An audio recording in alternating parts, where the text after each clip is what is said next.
فضائل اور فوائد۔ گناہوں کی معافی۔ روایت میں ہے کہ جو کوئی سورۃ الرحمن پر ایمان رکھ کر تلاوت کرے گا اللہ تعالی اس کے گناہوں کو معاف فرما دیں گے۔ قلبی سکون۔ اس سورت کی تلاوت انسان کے دل کو سکون بخشتی ہے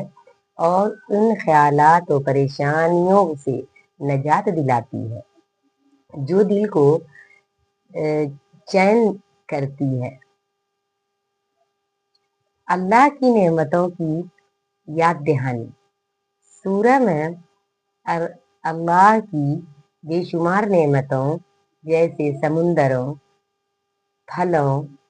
اور آسمانی چیزوں کا ذکر ہے جو انسان کو اللہ کے انعامات کا اعتراف کرنے اور شکر گزار ہونے کی یاد دہانی کراتی ہے۔ آخرت کی یاد۔ آخرت میں جنت کی نعمتوں اور دوزخ کی سختیوں کا ذکر بھی سورت میں موجود ہے جو مومنین کو اپنے اعمال پر غور کرنے کی ترغیب دیتا ہے۔ علم اور حکمت کا حصول۔ سورۃ الرحمن کے مطالعہ سے قرآن اور اس کی حکمتوں کے ساتھ ایک گہرا تعلق قائم ہوتا ہے جو روزمرہ زندگی کے چیز سے نمٹنے میں مدد کرتا ہے۔ تلاوت کی اہمیت۔ باقاعدگی سے تلاوت متعدد اسلامی علماء کی جانب سے سورۃ الرحمن کی روزانہ تلاوت کی ترغیب دی جاتی ہے اور اس ویڈیو میں ہم نے پڑھ بھی رکھا ہے۔ آپ چاہیں تو وضو بنا کے اہتمام کے ساتھ پڑھ سکتے ہیں اور نہیں پڑھ سکتے ہیں تو آپ سن بھی سکتے ہیں، فائدہ کے حقدار برابر ہی ہوں تاکہ اس کی روحانی فوائد حاصل کیے جا سکیں۔ دلی ربط اور شکر۔ دلی ربط اور شکر کا مطلب ہے کہ اس سورت کا مقصد انسان کو اللہ کی نعمتوں کا شکر ادا کرنے اور ان کی قدر و قیمت کو سمجھنے کی طرف متوجہ کرتا ہے تاکہ وہ مخلوق کے مقصد کو سمجھ سکے اور انسان اپنے مراحل کو آسان کرنے کا ذریعہ بنا سکے جو دونوں جہان کی کامیابی کا باعث ہے۔ اور اللہ نے اس کا ذکر اپنے کلام اللہ میں فرمایا ہے۔ تو آپ اس سورہ رحمان کی تلاوت کو سنیں اور فائدہ کے حقدار بنیں۔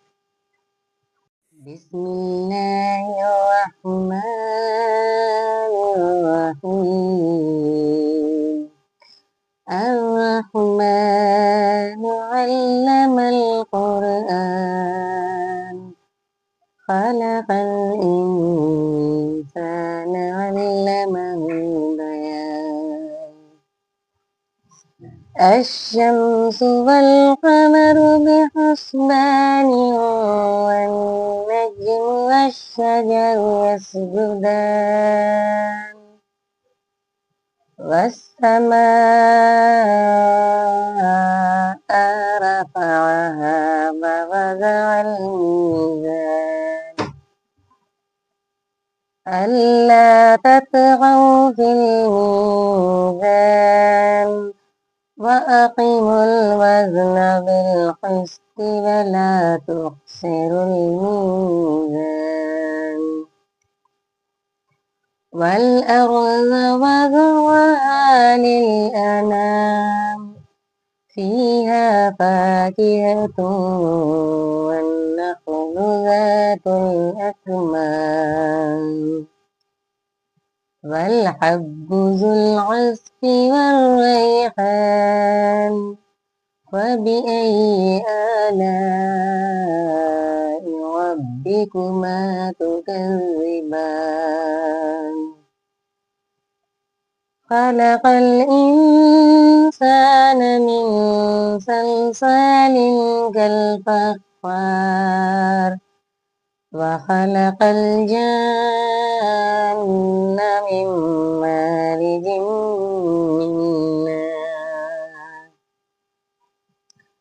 فبأي آلاء ربكما تكذبان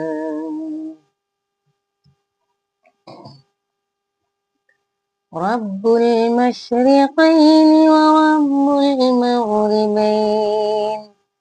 فبأي آلاء ربكما تكذبان مرج البحرين يلتقيان بينهما برزخ لا يبغيان فبأي آلاء ربكما تكذبان يخرج منهما اللؤلؤ والمرجان فبأي آلاء ربكما تكذبان وله الجوار المنشآت في البحر كالأعلام فبأي آلاء ربكما تكذبان كل من عليها فان ويبقى وجه ربك ذو الجلال والإكرام فبأي آلاء ربكما تكذبان يسأله من في السماوات والأرض كل يوم هو في شان فبأي آلاء ربكما تكذبان سنفرغ لكم أيها الثقلان فبأي آلاء ربكما تكذبان يا معشر الجن والإنس إن استطعتم أن تنفذوا من أقطار السماوات والأرض فانفذوا لا تنفذوا إلا بسلطان فبأي آلاء ربكما تكذبان وإذا انشقت السماء فكانت وردة كالدهان فبأي آلاء ربكما تكذبان فيومئذ لا يسأل عن ذنبه إنس قبلهم فيومئذ لا يسأل عن ذنبه إنس ولا جان فبأي آلاء ربكما تكذبان يعرف المجرمون بسيماهم فيؤخذوا بالنواصي والأقدام فبأي آلاء ربكما تكذبان هذه جهنم التي يكذب بها المجرمون يطوفون به بينهما وبين حميم آن فبأي آلاء ربكما تكذبان ولمن خاف مقام ربه جنتان فبأي آلاء ربكما تكذبان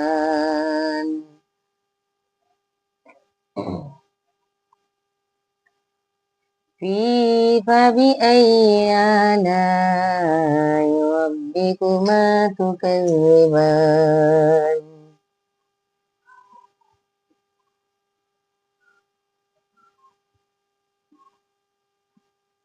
فيهما من كل فاكهة زوجان فبأي آلاء ربكما تكذبان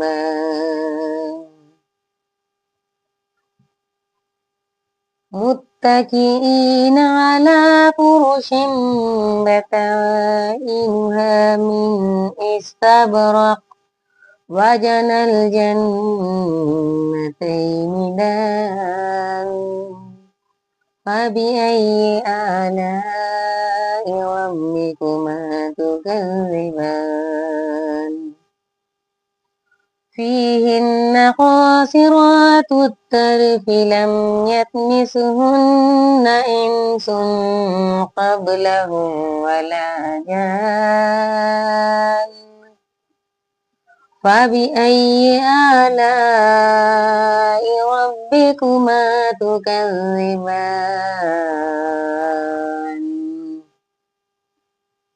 كأنهن الياقوت والمرجان فبأي آلاء ربكما تكذبان هل جزاء الإحسان إلا الإحسان فبأي آلاء ربكما تكذبان ومن دونهما جنتان فبأي آلاء ربكما تكذبان مدهامتان فبأي آلاء ربكما تكذبان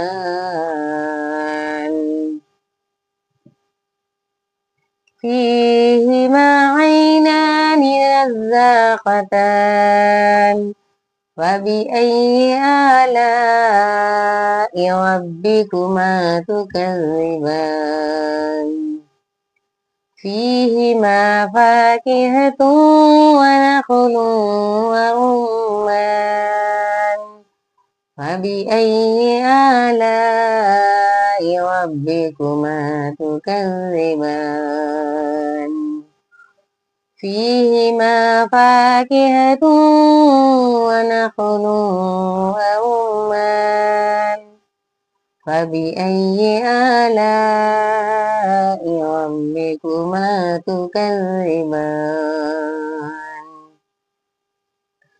فيهن خيرات حسان فبأي آلاء ربكما تكذبان حور مقصورات في الخيام فبأي آلاء ربكما تكذبان لم يطمثهن إنس قبلهم ولا جان فبأي آلاء ربكما تكذبان فبأي آلاء ربكما تكذبان متكئين على رفرف خضر وعبقري حسان فبأي آلاء ربكما تكذبان تبارك اسم ربك ذو